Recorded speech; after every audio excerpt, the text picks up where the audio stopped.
Hello, and thank you for tuning in. I appreciate you being here, and I think you'll really enjoy today's video. We had always been comfortable in our routine, the kind of love that didn't need grand gestures or lofty promises.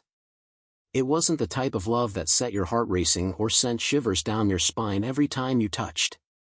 No, it was quieter than that, like the soft hum of a lullaby. A steady, unspoken rhythm, as natural and soothing as the breeze on a summer evening. There were no fireworks, no moments that seemed to defy reality, just two people sharing a life that was, in its own way, perfect. And for a while, that was enough. I never expected anything extraordinary. I didn't want it. The comfort of knowing we were enough for each other, our inside jokes, our late-night conversations, the shared cups of coffee in the morning, was more than I could ever ask for. She was my world. And in that world, there was a quiet certainty. I thought that's all we would ever need. But then, like a slow shift in the wind, everything began to change. At first, I barely noticed it. A comment here, a lingering glance there, nothing that seemed out of the ordinary. But as the days passed, something began to pull at her, something I couldn't quite understand. She was drifting, not in a way that left gaping holes, but in a way that made her seem distant. There were times when I would look at her, and for a brief moment, I didn't recognize the person standing before me. I'd blink and see the shadow of someone I once knew, but with something else behind her eyes, a spark I hadn't seen in her before. And then he came into the picture.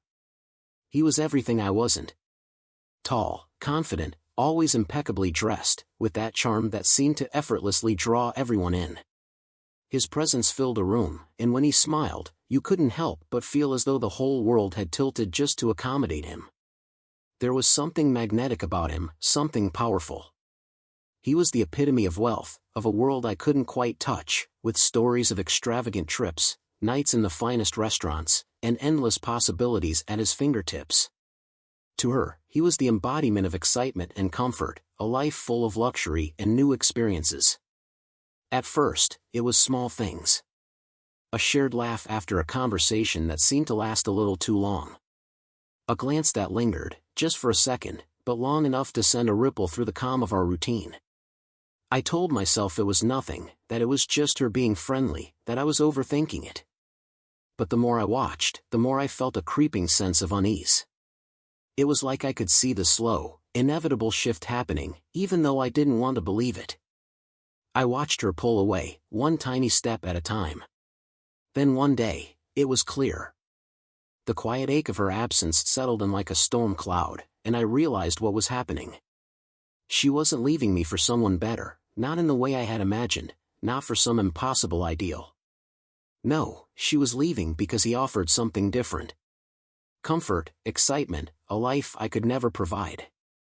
It wasn't love, not the kind I understood anyway, but it was something that looked like it. She didn't need me anymore, she needed something else, something bigger, something brighter. The realization hit me like a punch in the gut. I was left standing there, in the ruins of a life I thought was solid. I watched as she slowly slipped away, not in anger or in haste, but in a quiet surrender. There was no fight, no plea. She simply chose him, and in that choice, I was left behind, adrift. And as the days passed, I couldn't help but ask myself, what was it about me that wasn't enough? What was it that I couldn't offer, that she needed so desperately? I had given her everything I had, everything that I knew how to give. And yet, it wasn't enough. She was my world. But in the blink of an eye, the world I knew had shifted. And with that shift, I realized I wasn't the center of hers anymore. It's strange how something that seemed so unshakable can crumble so quietly. It's as if the foundation of everything you thought was solid begins to erode, slowly and without warning, until you realize it's gone. And all you're left with is the question of what went wrong, and whether you'll ever be able to answer it. I never expected anything extraordinary. But I never thought I'd lose her, either. The days after she left were strange. At first, it felt like I was caught in a fog, everything around me moving, but I couldn't quite grasp it. Life continued, as it always does. The sun rose, the hours passed, and the world spun on without skipping a beat. But there was an emptiness in me, a hollow space where she used to be. It wasn't just that I missed her, though I did, with every fiber of my being, but there was a loss of something bigger. It was as if the life we had built together had simply evaporated, and with it, a part of me. At first, I tried to keep going as I always had. I went to work, I saw friends, I did the things that were expected of me. But all of it felt like moving through a dream, or worse, like playing a part in someone else's life. The rhythm we had shared, the little things that used to make up the tapestry of our days, those things were gone, and no amount of distraction could fill the space they left behind. I told myself that maybe this was just how things were meant to be. Maybe she was right. Maybe I wasn't enough. Maybe the love I had for her, steady and constant, wasn't the kind of love she needed.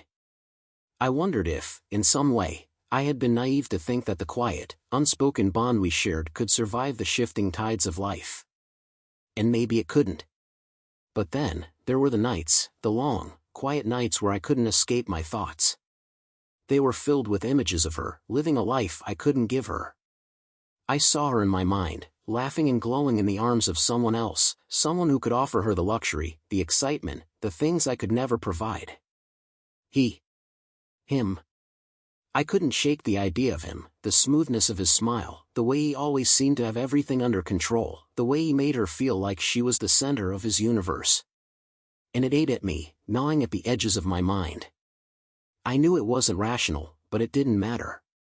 The image of them together, living in a world so far removed from what I could offer, haunted me. Rumors drifted in from friends who still spoke to her, whispers of extravagant trips to places I could never afford, dinners in the finest restaurants where the walls were lined with the kind of art that only came with excess. I could almost hear her laughter from miles away, see the sparkle in her eyes as she experienced a life I'd never been able to give her. And still, I tried to move on. I threw myself into work, into trying to fill the void with anything that wasn't her. I dated, I went out, I kept busy, but every smile, every touch, every laugh only made me realize that I was trying to find a substitute for something irreplaceable. It was like using a patch to fix a wound that ran far deeper than I wanted to admit. I had convinced myself that it was her choice, not mine. She made her decision. She had found what she wanted, what she needed, and it wasn't me. The man I had been, the person I thought I was for her, he wasn't enough. And though I hated the thought, I told myself that I had to accept it. She was happy, or at least she seemed to be, and maybe that was the only thing that really mattered. But there was always that question lingering, what if I had been enough? What if I had tried harder, or been something different? Maybe if I had been more like him, maybe then she wouldn't have chosen to leave. But I couldn't change that. The past was a locked door, and no amount of wishing could ever make it open again. I didn't know how long I could keep pretending that I was fine, that everything would eventually get better. It wasn't until the evening I heard from her again, a message that seemed to come from nowhere, that the course of my life shifted once more. It was her. She needed to talk. And in that moment, I couldn't help but feel a flicker of something between hope and fear, something that told me that maybe, just maybe, the story between us wasn't over. When I agreed to meet her, I wasn't sure what to expect. Part of me wanted to stay firm in the distance I had put between us. Part of me wanted to keep that wall up, to not allow myself to be pulled back into the tangle of emotions that she had once stirred in me.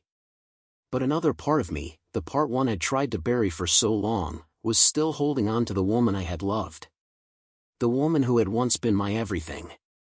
The moment I saw her, I knew something had changed. She stood there, waiting by the cafe entrance, looking exactly as I remembered, and yet, so different. Her face had the same softness, the same familiarity that had always made my heart skip a beat. But there was something more now, something worn, something weary in her eyes that I hadn't seen before. The confidence she had once exuded was gone, replaced with a fragile kind of vulnerability. She was no longer the woman who had walked away with her head held high, so sure of her choices. This was a woman who had been through something, someone who had learned the hard way that not everything that glitters is gold. I couldn't help but notice how tired she looked, as though the weight of the world had settled on her shoulders, and I wondered, for the first time, if maybe she had been hiding the cracks all along. She saw me before I could even take a step toward her, her gaze meeting mine with a quiet, almost apologetic intensity. I hadn't realized how much I had missed her presence, how the small, familiar things, her posture, the way she tilted her head when she spoke, even the way she hesitated before saying something important, had once been the heartbeat of my world. And now, here she was, a ghost of that world, standing before me. "Hi," she said, her voice soft, almost uncertain. I nodded, but words failed me at first. What could I say? I hadn't expected this, hadn't expected her to come back. A part of me had convinced myself that whatever we had was gone for good, lost in the past. But there she was, standing before me, asking for something, though I wasn't sure what yet. We sat down at a table, the silence between us thick and awkward. I wasn't sure where to begin. She wasn't the same, and I wasn't the same either. But we were both still here, and I couldn't ignore the pull I felt to listen, to understand. After a long pause, she finally spoke. I don't really know how to begin." She let out a shaky breath. "I've made a mess of things." Her words hung in the air, heavy with meaning. She wasn't just talking about her relationship with him, I could hear the deeper truth beneath her confession, the one I hadn't expected. She was talking about us, about the choices she had made, about the distance that had grown between us, and about how, in the end, everything had unraveled. I thought it was what I wanted," she continued, her eyes lowering as if embarrassed. "The life with him, the excitement, the wealth, everything. It all seemed perfect. At first." She paused, swallowing hard as she tried to steady her voice. "But then it wasn't. It wasn't at all. And now I'm left with nothing. No stability, no promises, just a pile of broken dreams." I listened, my heart both aching and relieved. I had wondered for so long what had really happened between them, why she had chosen him over me. But hearing her now, seeing the cracks in her perfect facade, it was clear that the life she had chosen wasn't the fairy tale it had appeared to be. "He left me," she said, her voice small, barely above a whisper. "He's moved on to someone else. And I'm left with all the things I thought I wanted, and none of the things that really mattered. I'm alone. And I don't know what to do." She looked at me then, those familiar eyes searching mine, as though she was asking for something. Forgiveness, perhaps. Understanding. Or maybe just the comfort of knowing she wasn't completely lost. In that moment, I saw her in a way I hadn't before. She was no longer the woman who had chosen him, the woman who had left me behind without a second thought. She was broken, yes, but she was also trying, in her own way, to pick up the pieces of her life. I could see it in the way she spoke, in the way she looked at me now, as though she was waiting for something I wasn't sure I could give. The woman before me was so different from the one who had once walked away, so full of confidence, so sure of herself. Now, the weight of the world seemed to be pressing on her, and it wasn't just the material things that had been lost. It was more than that. She had lost herself along the way. But she was still here. And I wasn't sure how to feel about it. "I don't know if I can fix what's broken," she said quietly, her voice full of uncertainty. "But I need you. I need someone who can help me find myself again." And in that moment, everything seemed to stop. The years, the distance, the hurt, they all seemed to hang suspended in the air between us. I didn't know if I was ready to step back into this, to open myself up to the possibility of hurt once more. But as I looked at her, something told me that maybe this wasn't about fixing things, not for me, not for her. It was about figuring out what came next. And whether that next step was with or without her, I couldn't yet tell. But I had to make a decision. And whatever I chose, I knew that this time, things would never be the same. The hours passed in a haze of quiet conversation, interrupted by long pauses where neither of us seemed to know what to say. There was so much between us, too much for words to fully express, and the weight of it hung in the air. She spoke of how everything had gone wrong, how the promises he'd made had turned to dust in her hands. I listened, But it wasn't just her words that held me captive, it was the way she spoke. The pain in her voice was raw, and it was impossible not to hear the regret, the way she seemed to wish she could turn back time. I had to admit, a part of me wanted to reach out, to comfort her, to be the person she needed. It wasn't just sympathy that tugged at my heart, it was the connection, that pull I had always felt when she was near. Her presence still had the ability to unsettle me in ways that no one else could. She had made mistakes, I knew that. But there was something in her now, something different from the woman who had walked away, so sure of herself, so determined to move on. This woman sitting in front of me seemed to have shed some of that certainty. The woman who had left had been confident, almost untouchable in her choices. This one, the one who had come back, was stripped bare of all that assurance. She was fragile, vulnerable, and even though it hurt to admit it, I found myself wanting to protect her, to help her heal. But the thing was, I wasn't sure if I could. And if I did, would it be enough? Would she be able to let go of the life she had chosen, the life that had drawn her away from me in the first place? I couldn't ignore the question. And yet, as she looked at me with those wide, searching eyes, it was clear that she was waiting for something. Something more than just sympathy, more than just a reminder of the love we once shared. I could feel the tension in the air between us. It wasn't just the silence, it was the weight of everything unsaid. There were things I wanted to ask, things I wanted to tell her, but the words felt like they were caught in my throat. And then, just as I was about to speak, she reached out. Her hand brushed mine tentatively, as though testing the waters, unsure whether I would pull away. Her touch was light, almost apologetic, and for a moment, I couldn't breathe. My heart skipped, a familiar flutter I hadn't felt in so long. There was so much more in that touch than just a simple gesture. It was a question, a plea, an offering of something vulnerable, something that we both knew had been lost. Her fingers lingered near mine, hesitant but desperate. She was asking, in the simplest way, if there was still something between us. If I was willing to reach back. I looked at her, my mind racing, unsure of what I should do. Part of me wanted to pull my hand away, to tell her that it wasn't enough, that the past was too painful to revisit. I had been through too much already, and I wasn't sure I had the strength to go through it all again. But another part of me, the part that had never truly let go of her, wanted to reach out, to hold her, to offer her the comfort she seemed to need so desperately. The tension between us was thick, charged with everything we had been through, everything that had torn us apart and everything that still remained. I could feel the weight of my decision pressing down on me, a decision that would change everything, whether I chose to reach back and try to rebuild the connection, or whether I finally let go and moved on for good.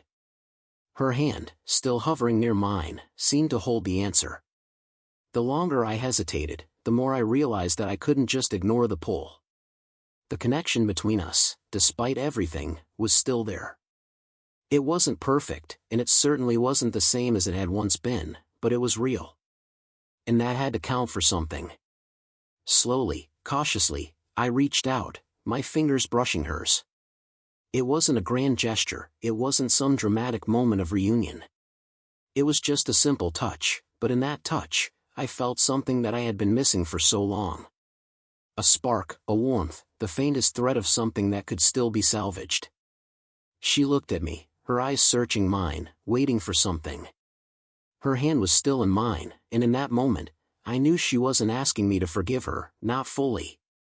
She wasn't asking me to pretend that everything was fine or that time hadn't changed us. What she was asking, in that quiet, vulnerable moment, was whether we could try again. Not to erase the past, but to build something new from the wreckage. The weight of it all pressed on me. The years apart, the hurt, the confusion, it was there, all of it, hanging in the balance. And I didn't know what I was going to say. I could feel the shift between us. The connection that had once been effortless was now laced with uncertainty, but it was still there. And as her hand stayed in mine, waiting for me to decide what came next, I realized something. No matter what I chose, no matter where we went from here, things would never be the same.